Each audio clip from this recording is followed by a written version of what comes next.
Welcome back. ഇന്ന് ഞാനിവിടെ ചെയ്യാൻ വേണ്ടിയിട്ട് പോകുന്നത് സോഷ്യൽ മീഡിയയിൽ വൈറലായിക്കൊണ്ടിരിക്കുന്ന ഒരു കോഫി റെസിപ്പിയാണ്, ഡാൽഗോണ കോഫി. ഇത് ആക്ച്വലി ഒരു കൊറിയൻ റെസിപ്പിയാണ്, ഒരുപാട് മുമ്പേ ഉള്ള റെസിപ്പിയാണ്. ഒരുപാട് യൂട്യൂബേഴ്സ് ഇത് ഓൾറെഡി ചെയ്തിട്ടുണ്ട്, പക്ഷേ ഞാനിതൊന്ന് ട്രൈ ചെയ്ത് നോക്കാമെന്ന് വിചാരിച്ചു. വീട്ടിലുള്ള വളരെ കുറച്ച് ഇൻഗ്രീഡിയൻസ് വെച്ചിട്ട് നമുക്ക് ഈസി ആയിട്ട് ചെയ്തെടുക്കാൻ പറ്റിയിട്ടുള്ള, കാണാൻ നല്ല ഭംഗിയുള്ള ഒരു കോഫിയുടെ റെസിപ്പിയാണിത്. അപ്പോൾ നമുക്കിതെങ്ങനെയാണ് ചെയ്യുന്നതെന്ന് നോക്കാം. അതിനുമുമ്പ് നിങ്ങൾ ആദ്യമായിട്ടാണ് ഈ ചാനൽ കാണുന്നതെന്നുണ്ടെങ്കിൽ ഒന്ന് സബ്സ്ക്രൈബ് ചെയ്യുക. കൂടെ ബെല്ലൈക്കൺ കൂടെ ഒന്ന് പ്രസ് ചെയ്ത് കഴിഞ്ഞാൽ ഞാൻ വീഡിയോസ് ഇടുമ്പോൾ തന്നെ നിങ്ങൾക്ക് നോട്ടിഫിക്കേഷൻ കിട്ടും. അപ്പോൾ നമുക്ക് വീഡിയോയിലേക്ക് പോകാം. അതിന് വേണ്ടിയിട്ട് ഞാനിവിടെ 2 ടേബിൾ സ്പൂൺ അളവിൽ ഇൻസ്റ്റൻറ്റ് കോഫിയാണ് എടുത്തിരിക്കുന്നത്. സാധാരണ കാപ്പിപ്പൊടി വെച്ചിട്ട് നമുക്കിത് ചെയ്യാൻ വേണ്ടിയിട്ട് പറ്റില്ല. പിന്നെ അതിലോട്ടൊരു 2 ടേബിൾ സ്പൂൺ അളവിൽ തന്നെ പൊടിക്കാത്ത പഞ്ചസാരയും കൂടെ ചേർത്ത് കൊടുക്കാം. ഇനി അതിലോട്ടൊരു 2 ടേബിൾ സ്പൂൺ അളവിൽ നല്ല തിളച്ച വെള്ളം കൂടെ ആഡ് ചെയ്തിട്ട് നല്ലപോലെ അത് ബീറ്റ് ചെയ്തെടുക്കുക. നിങ്ങൾക്ക് വേണമെങ്കിൽ സ്പൂൺ ഉപയോഗിക്കാം, ഫോർക്ക് ഉപയോഗിക്കാം, ഹാൻഡ് വിസ്ക് യൂസ് ചെയ്യാം. അതല്ലാന്നുണ്ടെങ്കിൽ ബീറ്റർ ഉണ്ടെന്നുണ്ടെങ്കിൽ അതിലും ചെയ്യാം. ഇതൊന്നും ഇല്ലാന്നുണ്ടെങ്കിൽ മിക്സിയുടെ ജാറിലിട്ടിട്ട് ബ്ലെൻഡ് ചെയ്തെടുത്താലും മതി. അപ്പം ഞാനിപ്പോൾ ഇതൊരു ബീറ്റർ വെച്ചിട്ടാണ് ചെയ്യുന്നത്, കുറച്ചും കൂടെ ഈസി ആക്കാൻ വേണ്ടിയിട്ട്.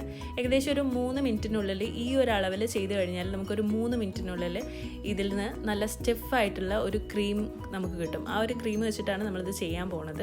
അപ്പോൾ ഒരു 3 മിനിറ്റ് നമുക്കിത് ബീറ്റ് ചെയ്തെടുക്കാം. അപ്പോൾ 3 മിനിറ്റിനുള്ളിൽ ഈ ഒരു കൺസിസ്റ്റൻസിയിൽ എനിക്ക് കിട്ടിയിട്ടുണ്ട്. അപ്പോൾ നിങ്ങൾ ഹാൻഡ് വിസ്കോ അല്ലെങ്കിൽ സ്പൂണൊക്കെ വെക്കുകയാണെന്നുണ്ടെങ്കിൽ ഒരു 10-15 മിനിറ്റിനുള്ളിൽ നിങ്ങൾക്ക് ഈ ഒരു തിക്നെസ്സിൽ കിട്ടും. നല്ലപോലെ ബീറ്റ് ചെയ്താലേ ഈ ഒരു തിക്നെസ്സിൽ കിട്ടുള്ളൂ. അപ്പോൾ ഈ ഒരു തിക്നെസ്സിൽ കിട്ടിക്കഴിഞ്ഞാലേ നമ്മൾ പാലിൻ്റെ മുകളിൽ ഇടുന്ന സമയത്ത് അത് കറക്റ്റായിട്ട് മേലെ ഇങ്ങനെ പൊങ്ങി നിൽക്കുള്ളൂ, അല്ലെങ്കിൽ അത് താഴേക്ക് പോവും. ഞാനിതിപ്പോൾ നല്ല ചൂടുള്ള പാൽ വെച്ചിട്ടാണ് ചെയ്യുന്നത്. നിങ്ങൾക്ക് തണുത്ത പാൽ വേണമെന്നുണ്ടെങ്കിൽ അങ്ങനെയും ചെയ്യുക. തണുത്ത പാലിന് മുകളിൽ ഇത് ഇട്ട് കൊടുത്താൽ മതി.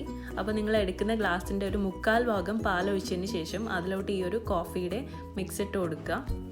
നമ്മൾ ഉണ്ടാക്കിയ ഈ ഒരു കോഫി മിക്സ് വെച്ചിട്ട് നമുക്ക് ഏകദേശം ഒരു 3 ഗ്ലാസ് ഡാൽഗോണ കോഫി നമുക്ക് ഉണ്ടാക്കാൻ വേണ്ടിയിട്ട് പറ്റും. ഇതേപോലെ നമ്മൾ ഗ്ലാസ് ഫുള്ളാവുന്നവരെ ഈ ഒരു മിക്സ് വെച്ചിട്ട് ഫില്ല് ചെയ്ത് കൊടുക്കുക. ഇത് നല്ല ബീറ്റായിട്ടുണ്ടെന്നുണ്ടെങ്കിൽ അത് മുകളിൽ തന്നെ ഇരിക്കും.